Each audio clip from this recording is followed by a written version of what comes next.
Railway Koduru కోర్టులో Posani bail petition దాఖలు చేశారు. అయితే రైల్వే కోడూరు కోర్టు జడ్జి సెలవులపై వెళ్లడంతో విచారణ సోమవారానికి వాయిదా పడింది. మరోవైపు పోసానిని కస్టడీకి ఇవ్వాలని పోలీసులు పిటిషన్ దాఖలు చేశారు.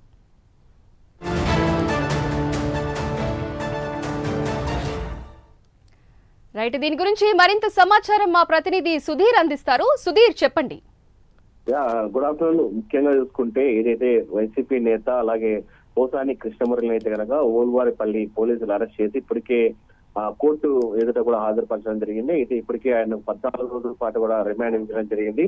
కడప ఏదైతే ఆయన రాజంపేటకు సంబంధించిన సబ్ జైల్లో కూడా ఉన్నారు. అయితే దీనికి సంబంధించి ఇప్పటికే మనం చూసుకుంటే కనుక ఆయనకు బెయిల్ మంజూరు చేయాలని కూడా పూర్తిస్థాయిలో ఏదైతే రైల్వే కోడూరు కోర్టులో కూడా పిటిషన్ కూడా దాఖలు చేయడం జరిగింది. అయితే ముఖ్యంగా చూసుకుంటే కనుక ఇక్కడ రైల్వే కోడూరు కోర్టుకు సంబంధించిన జడ్జి దాదాపుగా 1 రోజుల పాటు కూడా ఆయన సెలవుపైకి వెళ్లడం జరిగింది. దీంతో ఏదైతే పోసానికి బెయిల్ మంజూరు కావాలని వేసినటువంటి పిటిషన్ అయితే కనుక సోమవారానికి కూడా వాయిదా వేయడం జరిగింది. అయితే మరోపక్క చూసుకుంటే కనుక ఏదైతే ఇప్పటికే రాష్ట్ర వ్యాప్తంగా కూడా పోసాని పైన అయితే కనుక 14 కేసులు నమోదయ్యాయి.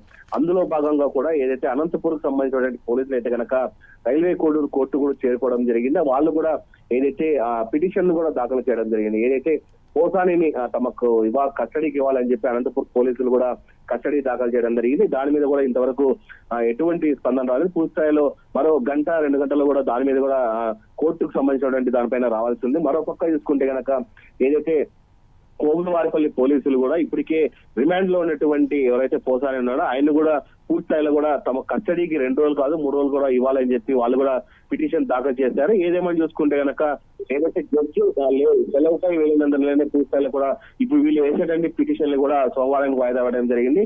ముఖ్యంగా చూసుకుంటే కనుక ఇప్పటికే పోసానికి ఏదైనా పూర్తిస్థాయిలో కూడా రాష్ట్ర వ్యాప్తంగా ఉన్న కేసులన్నీ కూడా మెడ కూర్చోాలనుకునే అవకాశం పెట్టేస్తుందని ఉందని మనం చెప్పుకోవచ్చు. Right, thank you Sudheer.